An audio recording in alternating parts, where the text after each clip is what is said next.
Arizona State running back Cam Skattebo has been one of the most talked about college football players over the last month, and he added some fuel to the fire with a huge performance in their blowout victory in the Big 12 championship game. 170 yards, 2 touchdowns, adding 38 yards through the air. Let's dive into the tape, talk about what makes him this dynamic playmaker for their offense, but most importantly, why he's going to be a little bit of a polarizing player to some, but everything that he does on the football field just translates to the NFL. I know that it's not anything sexy or anything like that, but when we talk about guys like this who's listed at 5'10 or 5'11, 215 pounds, he has the prototypical build for an NFL running back. He's not the fastest guy in the world. He's not going to test off the charts, but everything he does has a purpose. You can see all of the adjustments that he makes with great vision, footwork that has been aided by a little bit of weight loss from last year to this year. You've got right here a little bit of GT counter with the Arizona Sun Devils. And what I like about GT counter for this specific situation is that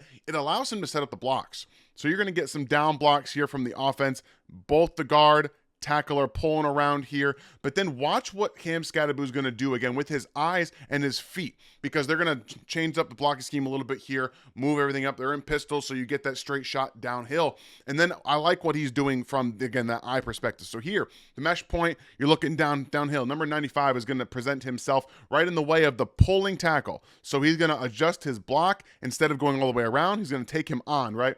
So Skattebo, instead of following all the way to the right, he's going to angle now out to his left. So, right, so you've got eyes here. And again, he's looking a little bit intention right there. Eyes are more right here, okay? Body tension is this way towards this gap right here. But also number 3 is coming right into the gap. So he understands, no, I've got some blocks that are going to be set up here if I can just keep going. And right here, what I love, again, we're going to see right this block come across to number 33. He knows that block's coming around, so he's just going to adjust his route path, his run path once again, put his left foot in the dirt and adjust back through that gap, and then he's into space. A little bit of cut action there, and then he sets up blocks in space so beautifully, running to the inside edge of that wide receiver. Again, inside intention going back to his left and then back out to the right, and he runs right at the inside hip right here. He's going to run right to this hip of this blocker.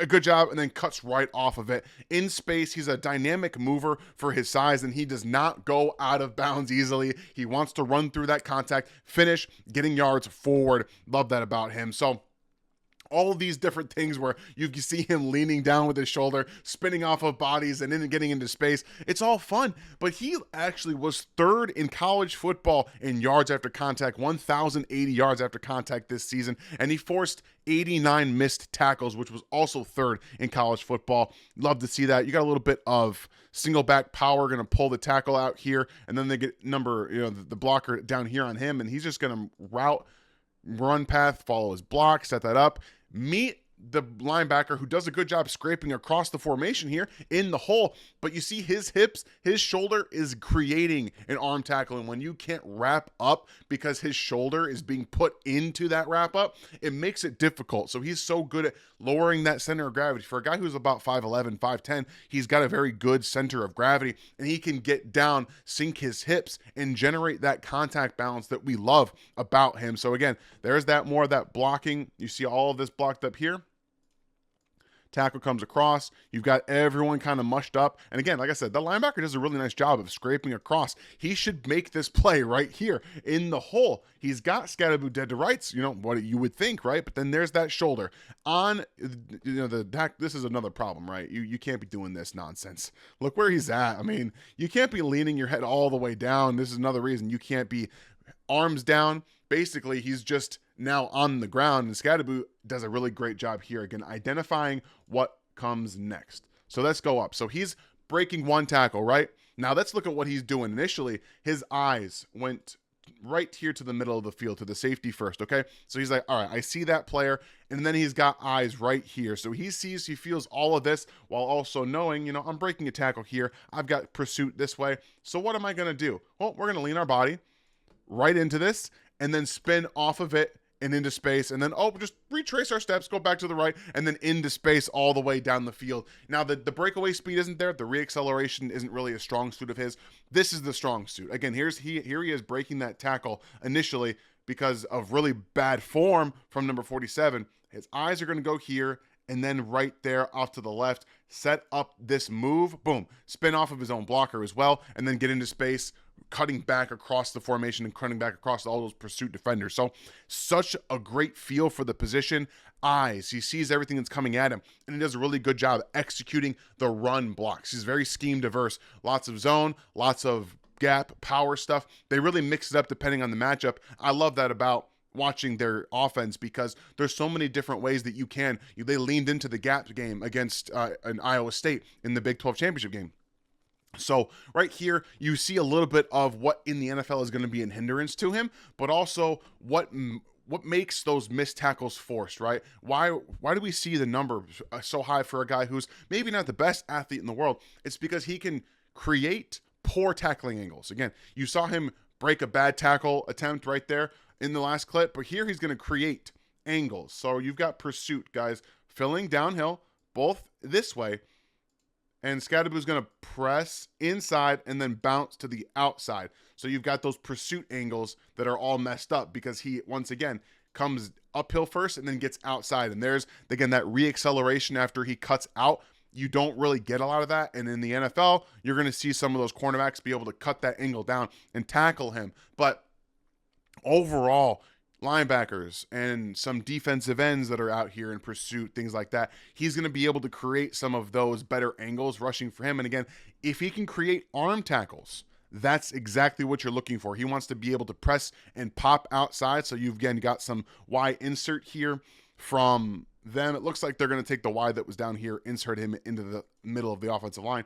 But you see the vision where he's going to kind of press and then just pop this to the outside and pop it again, where he comes up against those would-be tacklers. Number 13's in bad pursuit because he's all the way out there, but he's in better pursuit, but he breaks the initial arm tackle attempt from the DB that had filled uphill just a little bit too far. So creating those angles with vision, suddenness to an extent, and then just knowing how to press to a certain extent and then pop where you're trying to go are all just next level understanding of the running back position. So during the Big 12 championship game, they talked about how he was closer to maybe 225, and that if he was going to be one of the best running backs of the country, he and his coach had that conversation where he needed to put in the work, right? And sometimes work ethic is one of the most underrated and underscouted parts of not just player development and evaluation, but it's hard to scout that, right? But you can go back as far as Sacramento State, where he played his first 2 years of college football, to his first year at Arizona State, and just watch and see the development from, he's got a really good understanding of the position, but he can't seem to physically do a lot of the stuff that you want him to. The physicality is all there. Obviously, we know he runs with just a very angry type of manner, and that's part of the reason why he's been so talked about lately. But this is one of those things where you want to follow blocks and make sudden cuts, right? They have a little bit of a jet sweep GY counter, which is very unique. I love what they do here. They're going to bring, looks like tight end who's matched up out wide into this GY counter, and then he's going to just follow his block, right? He doesn't want to go all the way outside, doesn't have to, follow his block, and then quickly get upfield, and then that's where you see the contact balance, right? Like, he's such a contact balance nightmare for a lot of these guys because of that unique, I think, center of gravity for maybe a taller running back if he is actually 5'11".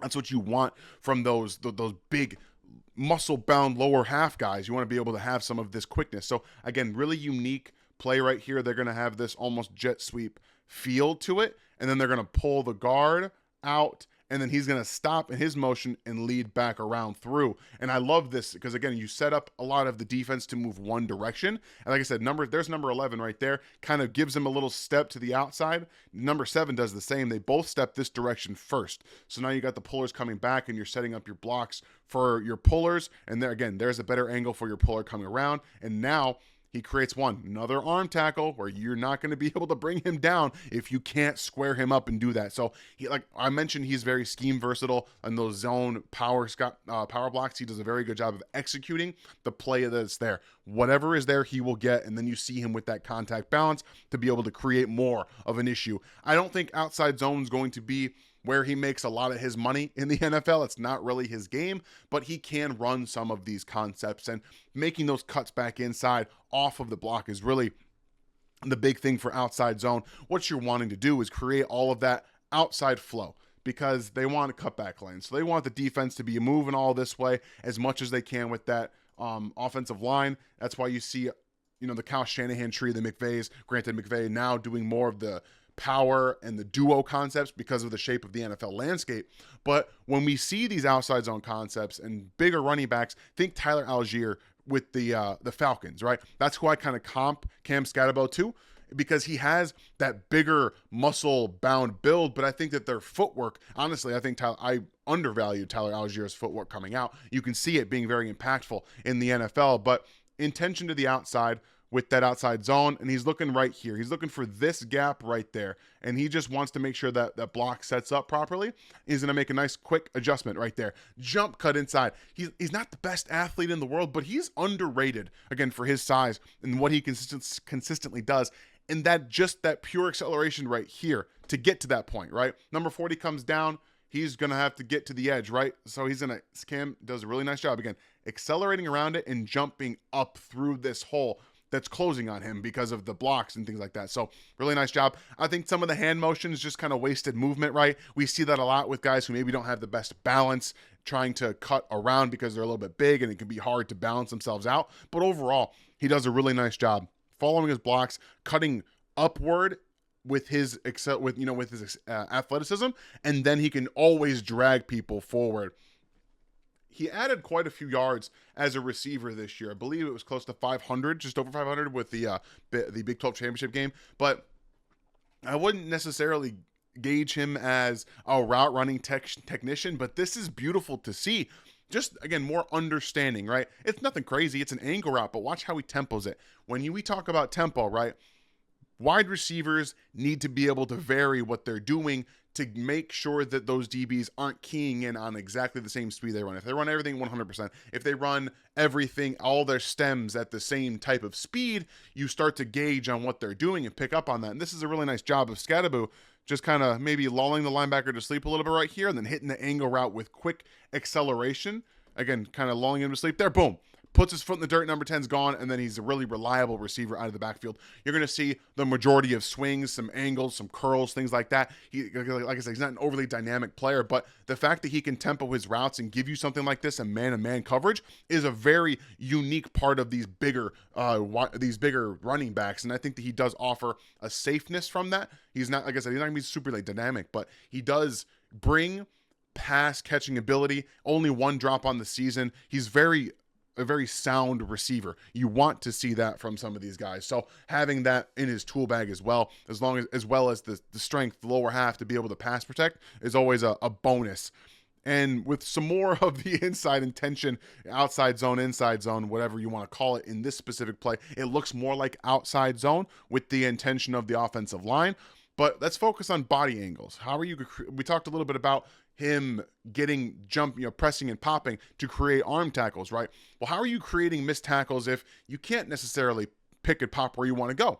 So again, you got that outside zone feel with the big movement of the offensive line in this direction, right? You got a double team here. You're going to get a little bit of defensive lineman presenting himself in the backfield across the face of one of your guards, it looks like. So he can't go where he wants to go. That's fine. We'll go back inside. We'll cut up a little bit. And then it's the body language, right? He's able to move his body in different ways to create arm tackles, to create poor tackling angles. And this is another one of those things that translates to the league if you can move your body out of the way. So right here, as he's cutting across the traffic of the offensive line, going this direction, watch his inside shoulder. He's going to dip it right there out of the way and then drag that left foot just a little bit and get skinny, okay? This is him just getting skinny, creates a missed tackle right here. This linebacker thought he had him. Nope. This guy's going to think he has him too. That's not going to happen because he's going to get skinny, and then he pops up through as he's accelerating. So both players, when you create one missed tackle here from the linebacker pursuit, now you create him trying to get you, and they trip each other up. And then he's into the next level of the defense where he's able to spin off, forward, and then he falls on his hand. Go back to the beginning part of this. You're going to see where he falls on his hand and he's able to grind out more yards. That's contact balance. Again, just having the wherewithal to fall down, keep the legs driving, and then get back up.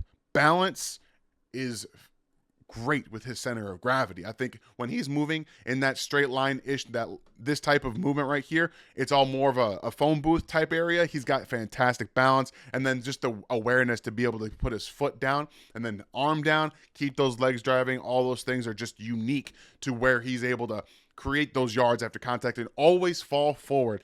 Always fall forward. I love that about him. But we talked a little bit earlier about his I'm not going out of bounds. Well, these guys might want to take note of that. He's got very good awareness at the sideline. All these things we've talked a little bit about with the running back feel, right? Again, this is more of him out of the backfield with safety receiver here, more of a check down.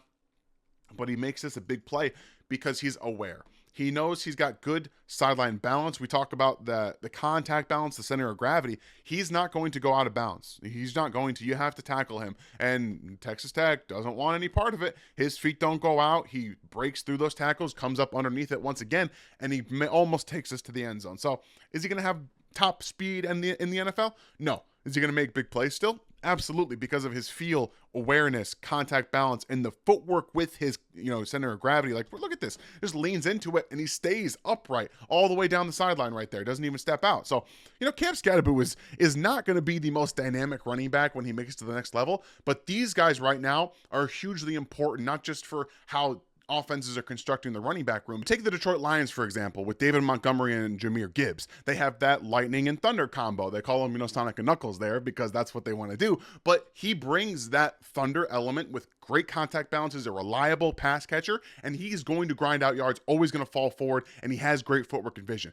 That's exactly what he's going to bring. So is he going to be the Jahmyr Gibbs of that running back tandem? No, but he can be the David Montgomery type where you see him go early day 3. He might sneak into day 2 depending on his testing, but right now, all these signs point to Cam Skattebo being a legitimate player who is going to bring a ton of physicality, work ethic, and impact to an offense wherever he ends up going. And I can't wait to see where it is. I hope you guys enjoyed this breakdown of, again, one of the most dynamic college football players that we're watching right now in the different ways that he can impact the game, just being talked about everywhere. If you're new to the TDN channel here, please hit that sub button right now, hit the like on the way out, and I'll see you guys next time.